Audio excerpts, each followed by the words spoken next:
Hello, and welcome to day 7 of season 10. I'm Caitlin McFarland, co-founder of ATX Television Festival, and if you're looking for a scary good time, you've come to the right place. Okay, a little corny, sorry, not sorry. We are thrilled to be showcasing horror TV this year in not one, but 2 panels, because horror TV is having a bit of a moment. From reimagining iconic characters like Clarice Starling, to anthologies, to real-life stories, the genre is bursting at the seams with inventive takes on familiar themes that also kind of want to make you sleep with the lights on. We all know there's more to a great horror story than a good scare, and these creatives are experts on what makes a compelling and cathartic experience. So with that, I'd like to bring out our moderator, Angel Melanson, from Horror Girl Problems podcast to introduce our panelists and kick it off. Hello, thanks for having me. All right, welcome everyone to the ATX Television Festival. I'm your moderator, Angel, aka Horror Girl Problems. I have a really cool slot of panelists today. Joining us today, we have creator, director, and executive producer of Two Sentence Horror Stories, Vera Miao. Hi. Hi. We have showrunner, executive producer of Clarice, Elizabeth Klavitter. Hi. Hi, Elizabeth. We have co-creator, showrunner, and executive producer of The Act, who is now co-creator, showrunner, and executive producer for the upcoming series Brand New Cherry Flavor, and an executive producer of the upcoming Chucky series, Nick and Tosca. Hello. And actor and star of Clarice, Rebecca Breeds. Hi. Hi, guys. Thank you for joining us today. Thanks for having us. It's nice to see your faces. So today we're going to be talking about emotional catharsis and healing in horror. Now, some people look at horror and they don't see beyond the surface. There are those who seek and find comfort, catharsis within the genre in a multitude of ways.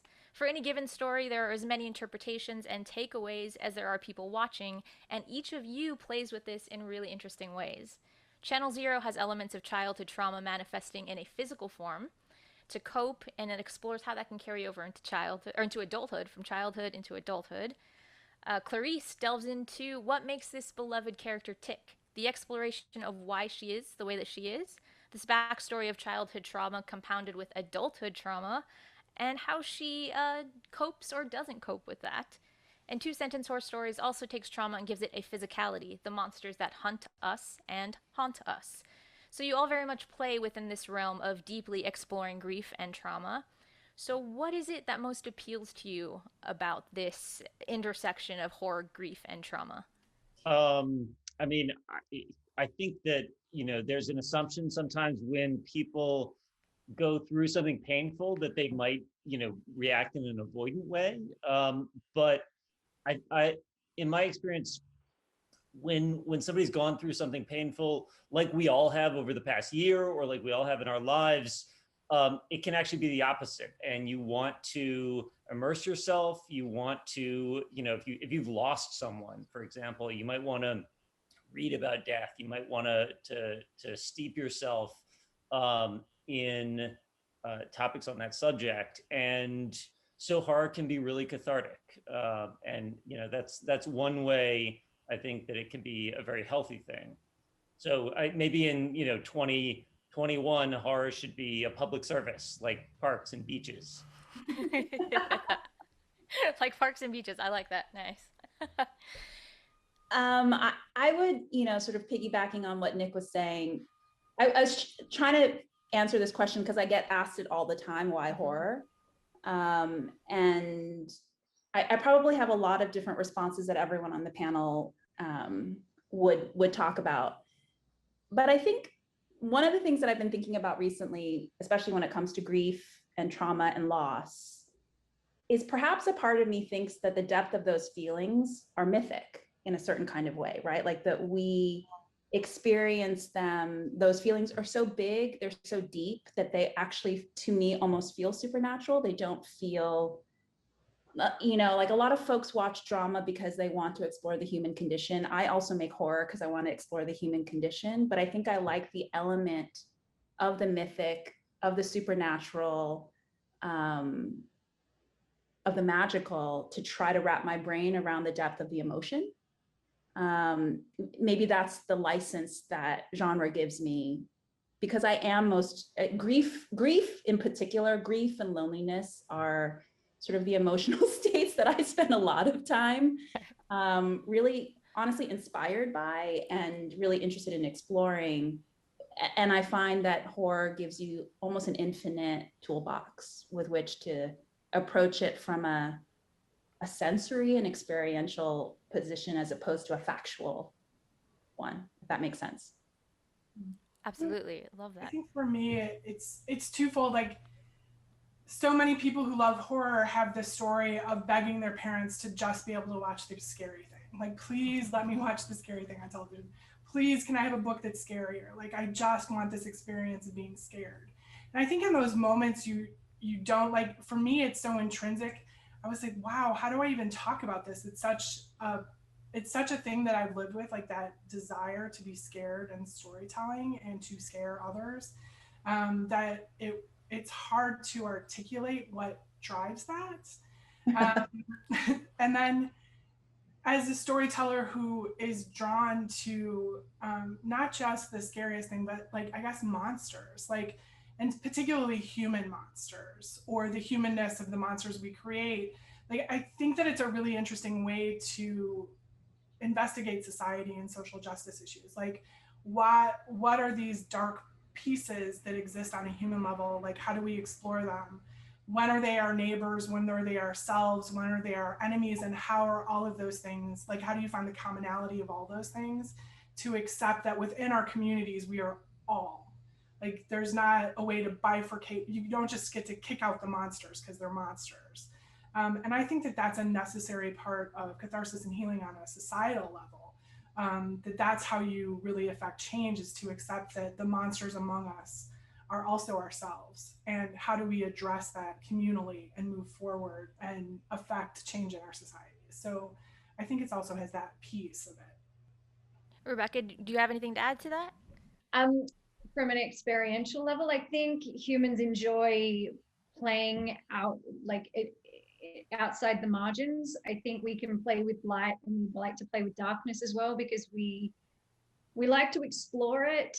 I like to explore it because it's like, what is possible? What is the bounds of humanity? Are there bounds of humanity? And how far can we push them? And in that, you get a sense of like, whoa, that is evil, that is dark, that is scary, that is wrong. And I think sometimes it's important to be reminded and shocked of that stuff, because it keeps you straight, it's important you can't just spend all your time in the light. There's this balance. You need the darkness, but I think that's for a reason. I think that there's a balance there, and I think it helps us, on this journey of humanity. You go, okay, well, where are the parameters, and as a society, as a collective, we kind of get to reflect on that and what humanity is, and the extremities of where we can all go. And hopefully people are watching this going like, oh no, that's no bueno, that's no good.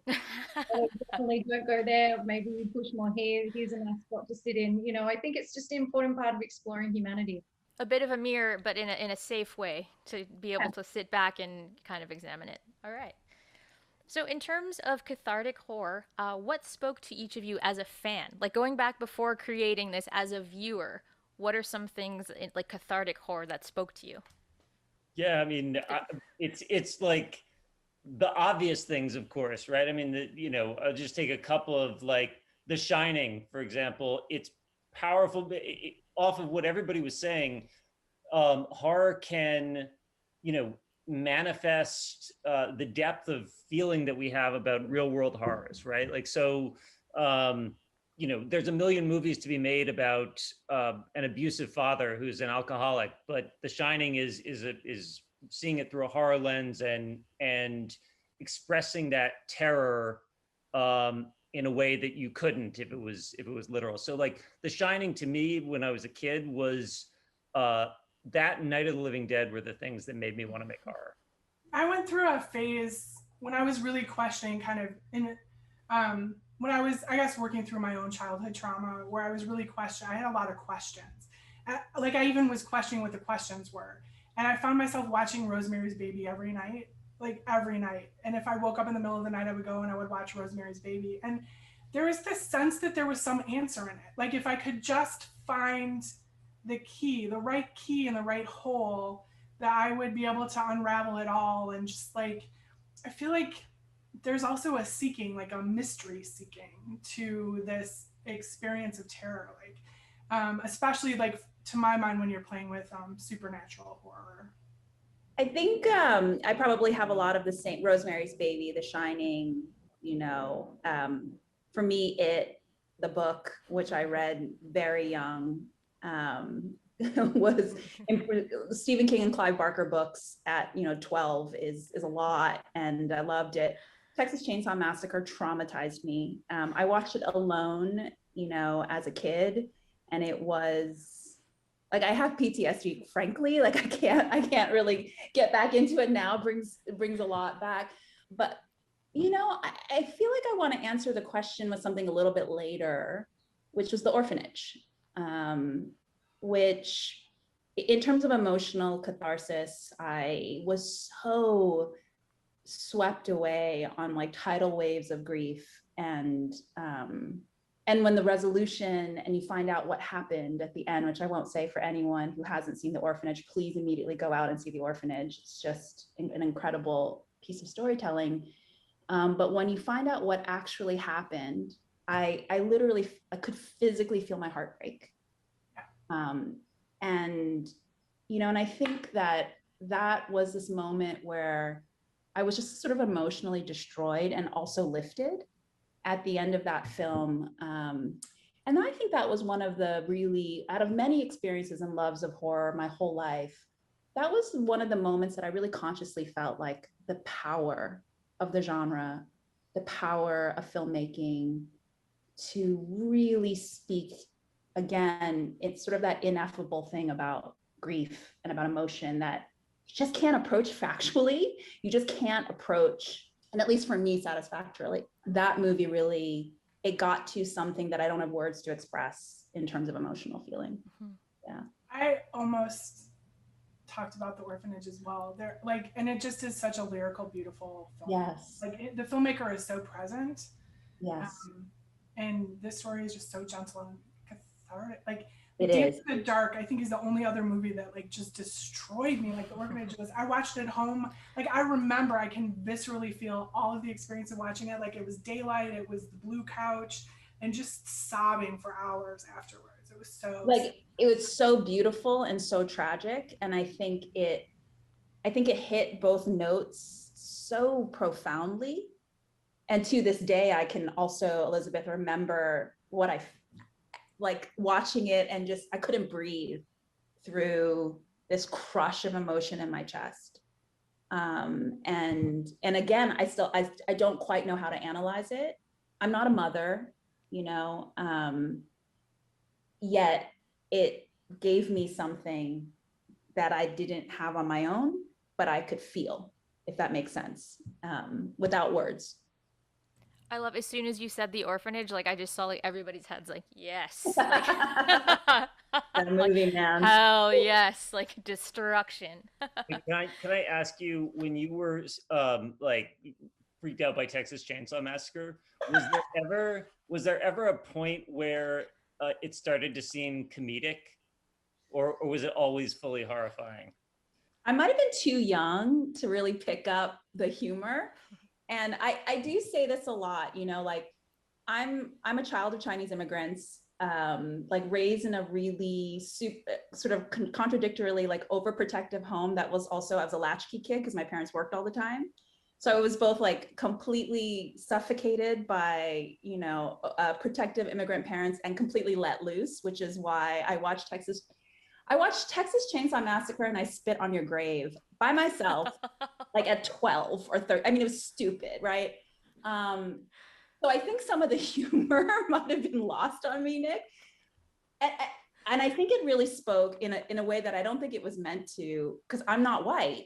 And I have like the fear, frankly, of being like caught in the woods with this like white family I think really resonated with me in ways that maybe the filmmakers didn't mean with Texas Chainsaw Massacre. And it was and then on top of it, that just the torment of the girl, like I still remember the scene around the table and the basket and the head, and it, you know, that I think that was trauma. That was completely and profoundly terrifying. Now as an adult, when I think back to it, I feel the humor, right? Even just Leatherface, just like swinging the chainsaw, which is then an iconic image, kind of was pretty funny in certain ways. But at the time, oh my God, I was beyond terrified. I asked because I remember having the experience of seeing it for the first time at 14 or 15 and just having that horror, right? Like, and I'm from the South, you know, so it's sort of like similar landscapes. Like I was born in Louisiana, but it's just horrifying and horrifying. In that dinner scene where he's like trying to hit her with the hammer, and then at a certain point toward the end when she's running away after she's like running, it just goes on for so long. I started to go like, wait, is this a comedy? And then I was laughing like at the absurdity. And I just asked because like that's a different way that horror can be cathartic. Like it takes you to the point of like, this is beyond anything I could imagine. And then it tips into like, I have to like, there's a cathartic laughter, almost a self-protective laughter. Yeah.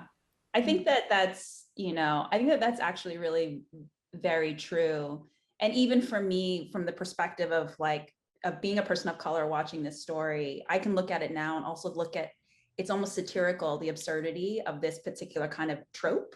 All of that nuance escaped me at 12 by myself.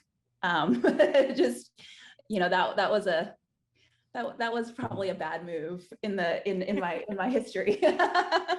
Or the best move. Grave. I was like, I'm gonna stop going to Blockbuster by myself all the time. But look what you grew up to do, though. You know what I mean? So was it the worst move or the potentially one of the best moves? I mean, it's funny. I mean, I think as children, we have lots of experiences, all of us, that in hindsight, would you want your kid to do that? If I had a 12-year-old daughter, would I want them to watch I Spit on Your Grave? Absolutely not. But those mistakes, they make us who we are. I guess. Formative. Rebecca, is there any horror that you grew up with that was just like exceptionally cathartic for you? Well, a similar experience. I was 12 and my two best friends, who I'm still best friends with, we got The Ring. And was it still a VHS? No, surely we had a DVD player. But it's the same deal. Like, I remember the couch. I remember it was nighttime. I remember we had popcorn. And I remember we got to a part of the film that was too scary and we couldn't handle it. And so me and my best, one of them, Belinda, were both really inappropriate in that we handle it with laughter. So we'd start just laughing at these really horrific images. My other best friend, Elise, is like the sweetest. She just couldn't handle it. She's just gone into she's just turned into cement. And so we just decided we just pulled the blanket up over all three of us in the scariest bit. And we just started singing Britney Spears' beat at the time. We started singing I Love Rock and Roll. And we just sung to get ourselves through it and laughed. And then we popped our heads back up and kept going. And we watched the movie and got scared. And we went through the whole gambit of emotions in this one film, and also made a memory that I will never forget. We still talk about this today. And if I start saying I love rock and roll in a message, they know exactly what I'm talking about. But it is incredibly formative, and you're learning, especially when you're watching this stuff young, you're learning how you deal with things, and how do I react in this situation, or when I reach that boiling point of fear, what do I do?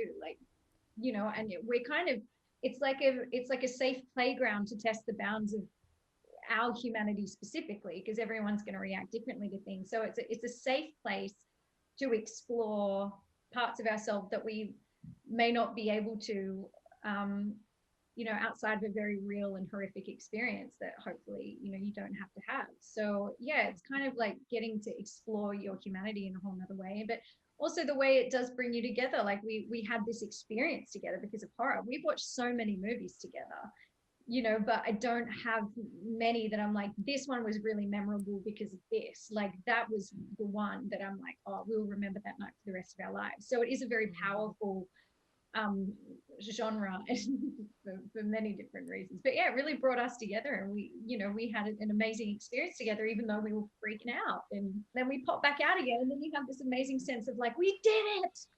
We made it to the end, and we watched The Ring, and like we're so grown up and hardcore, you know. And then you feel triumphant at the end. It's bizarre, but it's what happens. That triumph, absolutely. Yeah. And it's funny, Nick, that you mentioned the absurdity of it in horror sometimes, and then now it's been mentioned multiple times.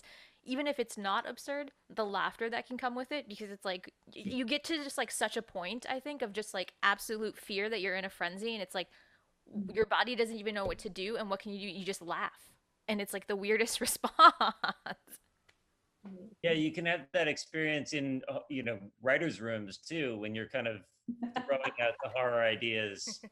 What can I ask? Because like I act it, I don't write it. But when you're conjuring it, do you ever like worry yourself a little bit? You're like, where did that come from? Or do you ever have to like get rid of your filter? Like how much do you have to let go of censoring yourself to be able to go to these places to go that deep and dark? How do you manage that as writers? I mean, Vera and Elizabeth, you want to go first? Well, you know, it's interesting too, because when you're in a writer's room, you're not just doing it like when you're in a room all by yourself, you can not be explicit about how you get there, right? Like, and the 20 ideas that didn't make it, the things that you thought were too gross, the things that were too scary or whatever it was, like you cannot put that on the page. But like when you're in a writer's room, you're doing it communally. So I know for me, I was very careful about who I chose to play in the sandbox of, you know, the Thomas Harris universe, because for me, like we had a particularly horrific thing that we do at the end of the season, which I won't discuss because it won't have aired. It hasn't aired yet. But like, you know, when the one of the upper level writers and I, like when we saw, when the props guy was like, this is what it's going to look like, we're like, yes, that's what we want. Yes. And I think that for me, it's allowing my inner child to be playful with these ideas and to not censor, and to surround myself with people who are also interested in playing in that sandbox. And then be really gentle with the people who don't want to play in that sandbox, because it's not for everybody. But I just enjoy it. There's something about it. And I think it's how loud like I've thought a lot about this. Like I think it's how loud the ideas are. They take over my brain and shut everything else out because they're just loud. So they demand my attention. That's what I think it is, but that's my answer. And sorry, I have so many questions. In that way, is that cathartic for you to let your inner child play in a way that maybe as a child you weren't able to? I don't know if it was that I just am somebody who has access to that. I think a lot of artists do, and it makes me happy too. And I enjoy other people who like to do that as well. I don't know that it wasn't like, I think that my younger child was also telling herself horror stories and like making up little scary things. And I was certainly trying to get everybody else to tell me horror stories for sure. I mean, I would agree that I love that, Elizabeth, that you said a sense of play, because I guess I don't necessarily understand folks who make horror who haven't grown up loving it, because there is this element that's just joy when you're in the exploratory kind of phase of just imagining, whether it's you're thinking about it from a character perspective, you're thinking about it from a gross scenario perspective, or a spooky scene, or an issue, whatever your entry point is. At a certain point, it's just fun, you know, especially in a writer's room when you're really letting the ideas fly. There is such a sense of play to it. And I really do think it's because it evokes for me all of the joy that I had as a child, reading the stories and watching the movies. So, and I love being like, oh, it's like a doll thing, blah, blah, blah. But then, and remember when this happened in this movie, but we're going to do it different, right? Like, this is what we're going to add to it that's going to feel, and you forget almost, Rebecca, that we're like talking about eviscerating someone or, like we're talking about taking their guts and like spelling words out, or whatever. And then there's so much fun in creating monsters, and there's a creation part of it that just feels very childlike, for sure. And I would say, and I don't know, that's my assumption about both Elizabeth and Nick based on your work. I never sit around and think, what's the grossest thing? Like, that's never the origin point, because it feels like that origin point has nothing to do with character or emotion or story. It has to do with like shock value. And that's not really the entry point, whatever genre you're working in. I don't think that takes you to the best story possible. For me, it's about character, and it's about scenarios that sort of evoke a certain kind of, at the time, you don't even know what the emotion is, but the reaction feels like that's your starting point. So I've never been in a situation or been in a room or run a room or ever like on my own projects thought, let me start with like the grossest, most awful thing I can think of, because that's to me a dead end creatively. Yeah, it has to start with psychology and emotion. Like talking about The Shining or Rosemary's Baby. Those are powerful character stories, and that really resonates. What you said, Elizabeth, but the ideas being loud.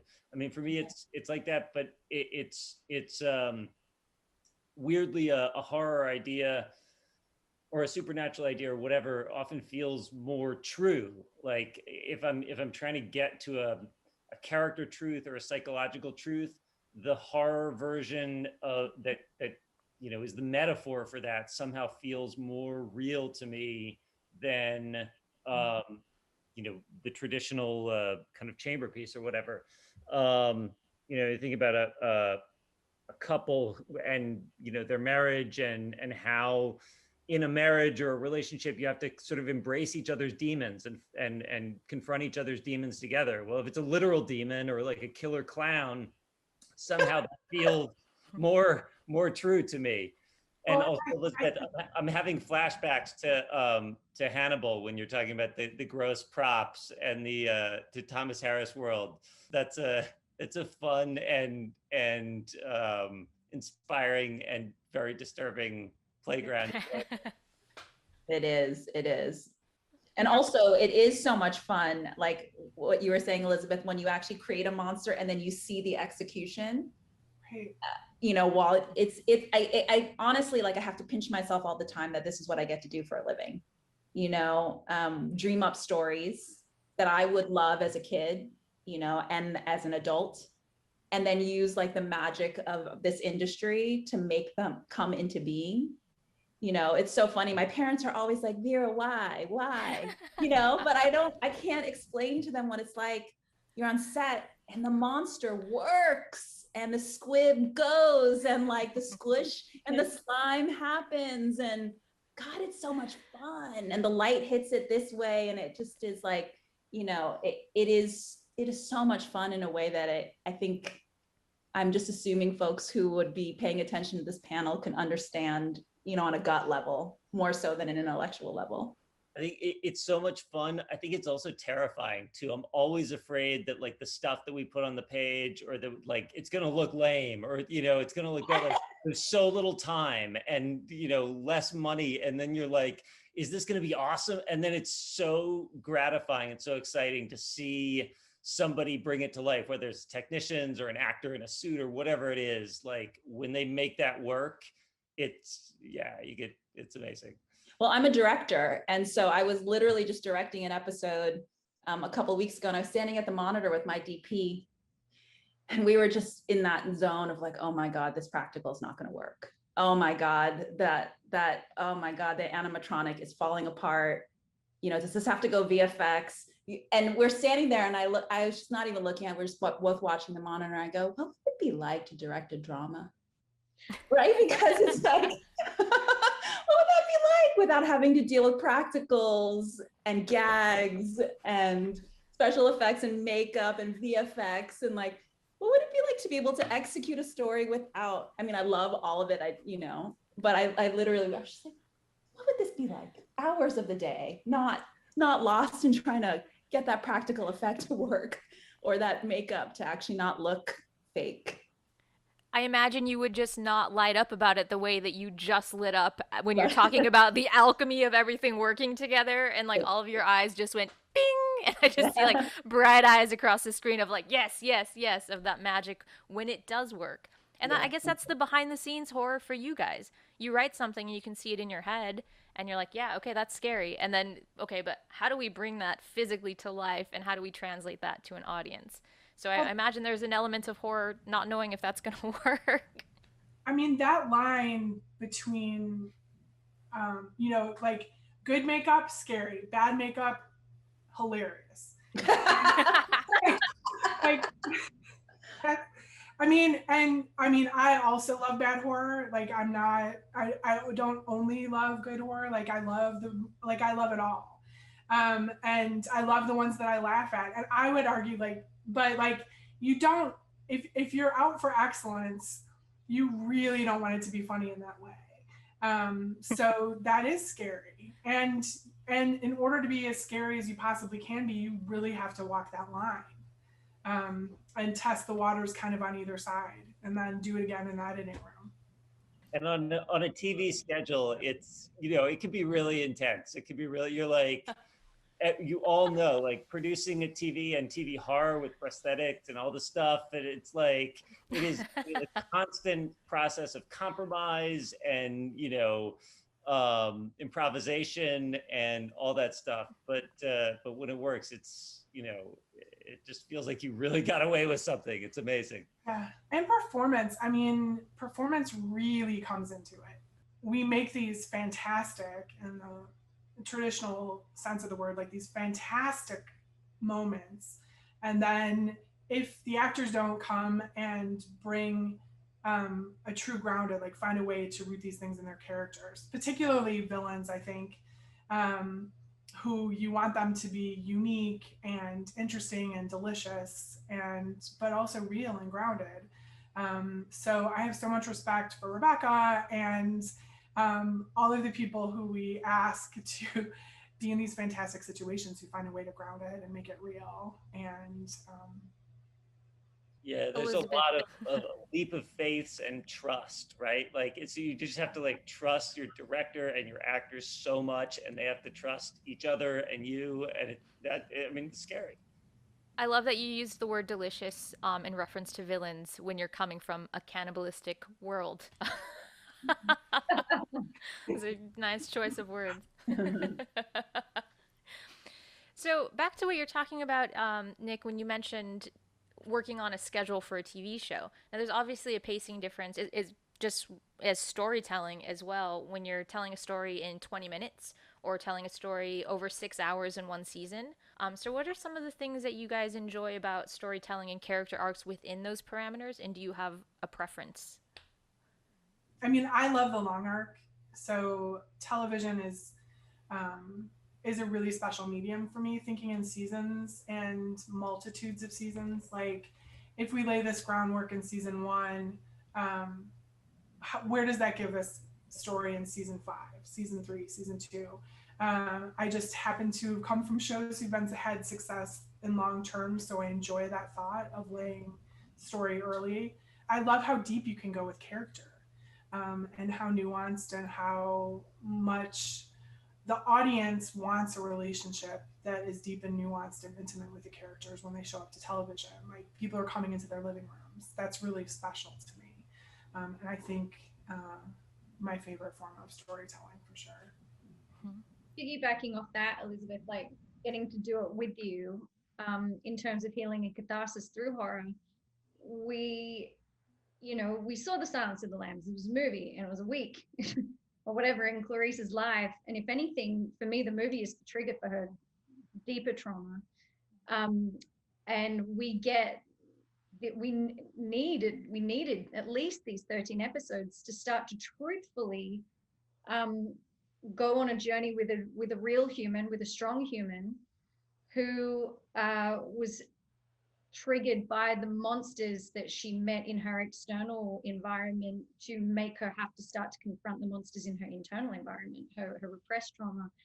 Nick, that symbolism you were talking about before, you know, that she's in this world with these monsters, but really the monsters that she can't handle are the ones within her. I think that's the journey that we as an audience are on watching this horror, because, you know, it's this internal confrontation, which is the scariest. And I think if you tried to do that in an hour, it would ring, I just think it wouldn't ring truthful. There's a process. It's a long process to go, okay, I'm ready to, first of all, to acknowledge that you even have repressed trauma that you need to deal with, and then to wrestle with deciding whether or not you're going to actively look at it or continue to go, okay, it's there, but I'm going to keep sweeping it under the rug. And then the process of actually going through it. And does that process ever end? Or is it you know, how does it continue to transform and express itself in new ways in your life? How can you learn to manage it? Can you learn to harness it and utilize it? Can it be a power for something, a force in your life? So, you know, getting this long form that we get to play together, and hopefully we get many more seasons, because, you know, this first one, we're just starting the journey of like, right, I have trauma and I'm going to start looking at it, and I think it's time to start talking about this. You know, that's 13 episodes, but that's more truthful to me, and I think that's more powerful for those investing and watching it, because it's a more human representation of like, yeah, this strong person grappling with this, and it does take a while to get there, and that's okay. You know, the thing is to be in it, to be taking that next step, and it can be slow and it can be gentle, and that's cool. We're doing it. The point is to be doing it, as long as you're taking ground. Yeah, TV does something that, or you have the opportunity that you don't have in almost any other medium, storytelling medium, which is to really capture the rhythm of life over a long period of time. You know, these sort of ups and downs and backs and forth, and like, people don't really in real life change the way they do in a traditional movie arc, you know, A to B. It's a longer process, and there's a lot of 2 steps forward, 1 step back, and a long story told over multiple seasons can capture that feeling, and it becomes a conversation between the viewer and the show and the characters, and they become a part of your life. And that's really, that can be really powerful, right? And the challenge in a horror you know, world is it's harder to do scares, I think, in long form TV. It's just it just is. You know, in a movie you can have jump scares and jolts, and you're sort of tuned, but it's tougher to do it in TV, I feel. So for me, it's, you know, you can do that sometimes, jump scares, traditional jolts, but it's more about an atmosphere of dread, cumulative psychological dread. And that I think you can do in TV better than you can do in film. I mean, I'm a film girl.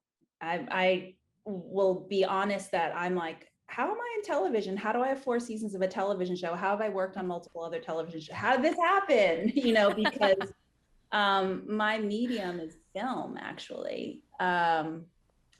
So it's an interesting question. And, you know, definitely I agree around the ability to explore character and issues and sort of on a deeper level. And I've had that experience. I think that the television show I created is an episodic anthology. So it's the opposite, right? Like, we do a new world, a new story, and a new set of characters for every episode, which is, I'm sure Elizabeth and Nick understand, that is insane. Like, we cannot cross-board anything. We cannot block shoot anything, everything. My art department, I'm always like, thank you so much, you angels, because you literally work 24/7, you know, because it's a refresh each time. I think some of the benefit of that, you know, as a film person in a world in which making films are so hard, you know, television has been very good to me in terms of being able to be a playground to play, to have stories, to come up with ideas. You know, and for me, it's really critical for me as a filmmaker and as a storyteller, that I create stories that center people that look like me or people that I grew up knowing that I don't typically see, particularly in the history of horror. And television has given me the opportunity to be able to do that, to hire people both in front of and behind the camera, to really have a lot of, freedom creatively to center folks in these stories that I love so much and see what happens in that alchemy. I have, I've made 4 seasons of 2-sentence horror stories, right? So I think that's something like 40 episodes or somewhere shy of 40 episodes that are all standalone, completely different stories with completely different casts, with completely different directors. And I'm still trying to make a movie. Like I've had, 5 movies fall apart. I've got 3 in the works now. So I think from a pure ability to actually execute what we love to do, which is to come up with stories and then bring them to life, and then to create, a really meaningful and I hope lovely work culture, right? Of creating together and collaborating. Television's been really good. There's a long history of the horror anthology, right? Yes. I think that it is for what, I love them. I love Monsters of the Week. But I do think it is interesting what you were saying about the atmospheric dread and tension versus keeping your jump scares. And it's a thing I think about quite a bit is, as our audience gets to know us, will we still be able to scare them? Because as you become more familiar with each other as audience and storyteller, I think it is harder and harder to get those scares. Like, it's just like if you are watching like a James Wan movie, like you watch The Conjuring and you're like, oh my God, I've never seen that scare. And then 3 movies in, you're like, oh yeah, James. Like it just, you have a vernacular and they start to understand it. So I don't know. I love that, the tension and the atmosphere. I'm a big fan of Channel Zero, like the seasonal anthology, because it kind of gives you a little bit of the best of both worlds, where there's a freshness to it, but also you get the space to dig a little deeper. And I think with Clarice and with the Hannibal universe, it's not about jump scares. It's about grappling with I think what you said really early on, Elizabeth, the monsters that are part of humans. Yeah. And living in that exploration is, that is, I think, what really fuels the kind of long-term horror that's substantive that people want to keep coming back to, because you just get fascinated with the character study. Yeah.